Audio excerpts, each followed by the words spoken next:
ये स्टोरी सुनने के बाद अगर आपको ये क्रिएचर जंगल में दिखा भी तो आपने बस एक काम करना है, वहां से भागना है। स्पॉइलर अलर्ट, ये रीच नहीं है। 21 मई 1974 की शाम को एक 39 साल का बंदा जिसका नाम पोलार गोमज था, वो अर्जेंटीना के जंगल में चल रहा था। उसके हाथ में मशेटी और एक कुल्हाड़ा होता है। वो आगे चल रहा होता है, अपने सामने आई झाड़ियों को मशेटी से काट रहा होता है रास्ते में जाने के लिए। कुछ देर बाद वो एक बहुत बड़े दरख्त के पास पहुंचता है। वो अपनी मशेटी साइड पे रखता है, कुल्हाड़े को उठाकर अपने हाथ में अच्छी तरह पकड़ता है और इस दरख्त को काटने के लिए तैयार हो जाता है। वो पहला वार करने ही लगता है तो वो ऊपर देखता है और वो नोट करता है दरख्त के थोड़ा सा ऊपर बहुत ही बड़े बड़े पंजों के निशान है, बिल्कुल दरमियान में। पहले तो वो ये सोचते होंगे किसी रीछ के पंजों के निशान, लेकिन जब वो इनको गौर से देखता है तो वो सोचता है ये कोई बहुत ही बड़ा रीछ होगा जिसके इस तरह के निशान है, क्योंकि ये बहुत ही ज्यादा डीप और चौड़े पंजों के निशान थे। अब ये पोलार एक प्रोफेशनल लकड़हारा था। वो जंगल के इस एरिया में ही रहता था, बल्कि वो जंगल के इस हिस्से का मालिक भी था और उसका कैबिन यहाँ से सिर्फ थोड़ा सा दूर था।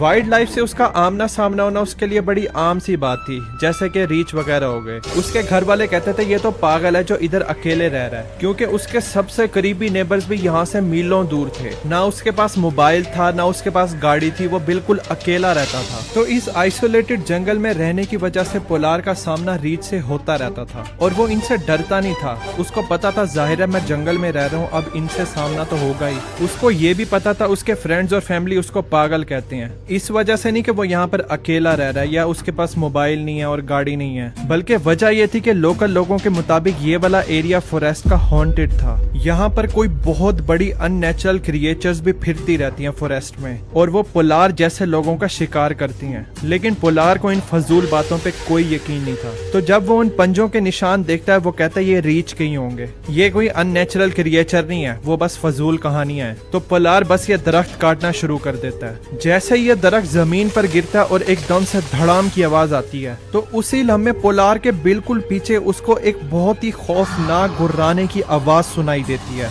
जैसे कोई बहुत बड़ा जानवर हो जो उसके पीछे से आ रहा हो। तो पोलार एकदम से पीछे मुड़कर देखता है तो कोई भी नहीं होता। उसको बस खाली जंगल दिख रहा था, हर तरफ दरख्त थे और कोई भी नहीं था। तो पोलार सोचने लग जाता क्या मुझे कुछ सुनाई दी है? क्या वाकई इस दरख्त के गिरने की आवाज वैसी थी जैसे मेरे पीछे से गुर्राने की आवाज थी? क्या मैं नफसियाती तो नहीं हो गया? और क्या मैं अपने दिमाग में तो स्टोरीज नहीं बना रहा क्योंकि मैं उस पंजे के निशान के बारे में सोच रहा हूँ? वो सोचता है ये बस मेरा वहम है, मैंने कुछ नहीं सुना, यहाँ पर मैं अकेला ही हूँ, मैं ठीक हूँ और सेफ हूँ। तो पोलार अपने काम पे ध्यान देता है और इस दरख्त पे अपना काम जारी रखता है। अगले कुछ घंटे तक उसको कुछ भी सुनाई नहीं देता। वो बस इस दरख्त को छोटे छोटे टुकड़ों में काटता रहता है और फिर वो इन पीसेस को अपने कैबिन में ले जाता है जो यहाँ से ज्यादा दूर नहीं था और अपने कैबिन के साथ लकड़ियों का पूरा ढेर बना लेता है। और फाइनली जब ये पूरा दरख्त कट जाता है और पोलार अपने कैबिन में होता है तो उसको महसूस होता है कि उसको भूख लग रही है। इस टाइम बाहर अंधेरा भी होना शुरू हो गया था और डिनर का टाइम शुरू हो जाता है। वैसे ज्यादातर पोलार अपने कैबिन से बाहर बैठकर खाना खाता था। वो बाहर बैठकर टिड्डियों की आवाज एंजॉय करता था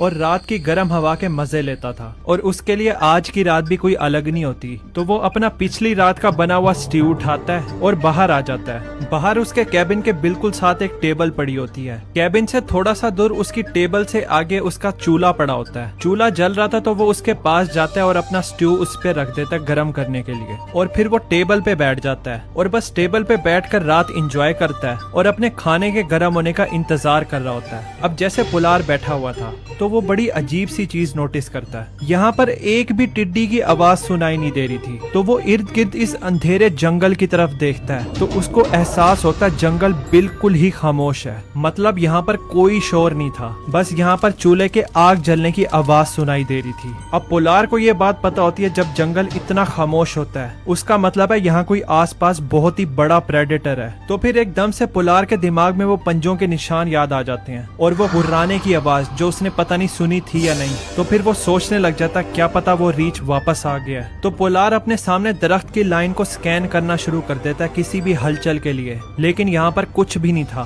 सिर्फ खामोशी और काला जंगल था हर तरफ। पोलार को अजीब सा महसूस होना शुरू हो जाता है। वो फैसला करता है कैबिन के अंदर जाता हूँ और वहीं खाना खाऊं क्योंकि मेरे लिए यही सेफ है। तो पोलार खड़ा होता है और कैबिन की तरफ बढ़ना शुरू कर देता है। वो अंदर एंटर होने ही वाला होता है तो उसको याद आता है स्टू तो चूल्हे के ऊपर ही पड़ा हुआ है जिसको उसने गर्म करने के लिए रखा हुआ था। तो वो मुड़ता है और एक बार फिर से इस अंधेरे फॉरेस्ट को देखना शुरू कर देता है। अभी भी यहाँ पर बिल्कुल खामोशी थी, कोई मूवमेंट नहीं थी यहाँ पे। तो वो टेबल क्रॉस करके उस चूल्हे के पास जाता है, उसको बंद करता है और वो अपना स्टोव उठाने ही वाला होता है उसको अंदर ले जाने के लिए। तो उसी वक्त बहुत ही पावरफुल चीज उसकी कमर पे जोर से मारती है। इससे पहले वो कुछ रिएक्ट करता तो वो नीचे देखता है तो उसको बालों से भरे पंजे दिखाई देते हैं जो उसको पेट से पकड़ रहा था। ये एक रीच ही होता है। तो पोलार भी उससे लड़ना शुरू कर देता है उससे दूर भागने के लिए। वो आगे की तरफ गिरता है, उसकी मशेटी चूल्हे के बिल्कुल साथ पड़ी थी। वो घसीटता हुआ उस मशेटी को पकड़ता है,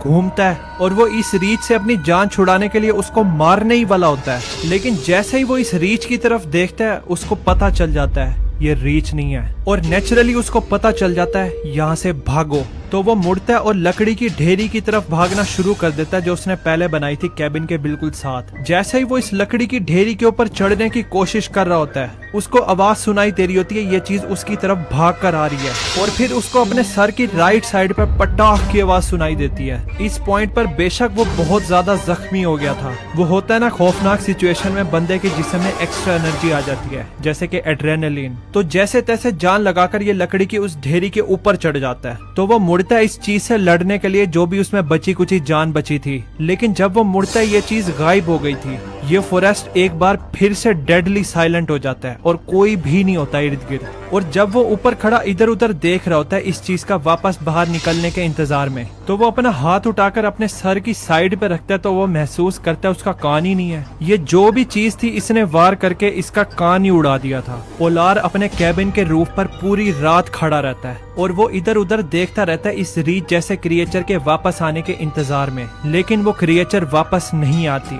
ये जंगल उसके बाद बिल्कुल खामोश रहता है और यहाँ पर कुछ भी नहीं होता। और जब सुबह होती है और सूरज निकलता है तो ये फॉरेस्ट वापस से नॉर्मल हो जाता है। इस पॉइंट पर पोलार थोड़ा मदहोश हुआ था खून जाया होने की वजह से और उसके सर पे भी बहुत गहरी चोट लगी हुई थी। उसको पता था उसको यहाँ से निकलकर मदद के लिए जाना पड़ेगा। तो वो छत से उतरकर यहाँ से भागता है और 1 किलोमीटर दूर इस बिल्डिंग के पास पहुँचता है। ये एक वुड वर्किंग शॉप थी और इधर बंदे भी होते हैं। तो जब वो लोग पोलार को इस हालत में देखते हैं तो उनको देखते ये बताने की जरूरत नहीं पड़ती कि पोलार को हॉस्पिटल लेके जाना है। वो उसको फौरन गाड़ी में डालते हैं और हॉस्पिटल ले जाते हैं। जब पोलार थोड़ा स्टेबल होता है उसको ट्रीटमेंट मिलती है और वो रिकवरी में होता है हॉस्पिटल में। तो वहाँ पर पुलिस आ जाती है उसका इंटरव्यू लेने कि वहाँ पर तुम्हारे साथ क्या हुआ था। तो पोलार उनको सारी स्टोरी बता देता है। जैसे एक दिन पहले उसने पंजों के निशान देखे थे, फिर उसको वो अजीब से गुर्राने की आवाज सुनाई देती है पीछे से, फिर रात के टाइम वो रीच उस पे अटैक कर देता है। फिर वो बताता है मैंने नीचे से मशेटी उठाई और उसकी तरफ मुड़ा और मारने ही वाला था। तो जब वो मुड़कर इस रीच को अच्छी तरह देखता है, ये 6 फीट का था,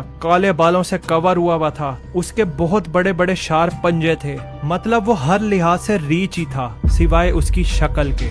ये कोई रीच की शक्ल नहीं थी बल्कि इंसान की थी। इस पॉइंट तक पोलार अपनी स्टोरी बता रहा होता है। पुलिस उसको नोट भी कर रही होती है पेन से लिखकर। लेकिन जब पोलार उस रीच का बताता है इंसान की शक्ल के साथ तो ऑफिसर वहीं पर लिखना ही बंद कर देता है। वो ऑफिसर कहता है ये सच हो ही नहीं सकता, यहाँ कोई इंसान की शक्ल वाले रीच नहीं है। तो पोलार जो बड़ा टफ लकड़हारा था और वो अकेला जंगल में रहता था, वो कहता है मुझे पता है भाई तुम्हें ये सुनकर अजीब ही लगेगा और मुझे ये भी पता है तुम लोगों को ये रियल नहीं लगेगी, लेकिन मैं तुम्हें बता रहा हूँ मैंने रीच को ही देखा था जिसकी इंसान वाली शक्ल थी और मैंने यही देखा है। लेकिन ऑफिसर इसका बिल्कुल भी यकीन नहीं करते और इस चीज को वो सिंपली बेयर अटैक ही बोलते हैं और बस यही होता है, केस क्लोज हो जाता है। लेकिन पुलिस जो भी कहे, पोलार के इस अटैक के बाद 30 लोग सामने आए थे जिसमें से कुछ लोगों ने उसको अपनी आंखों से देखा था और इनमें से कुछ लोगों को इस इंसान जैसी शक्ल वाले बेयर ने अटैक भी किया था अर्जेंटीना के इस जंगल में। मतलब इसको देखना इतना कॉमन हो गया था कि वहाँ पर रहने वाले लोगों ने इसका नाम भी रख दिया था।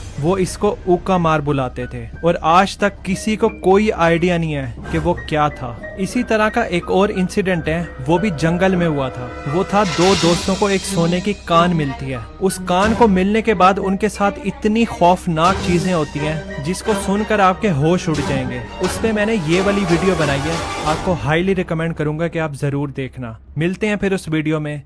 Thanks for watching. ऐसी मजेदार कहानियां सुनने के लिए चैनल को सब्सक्राइब करें।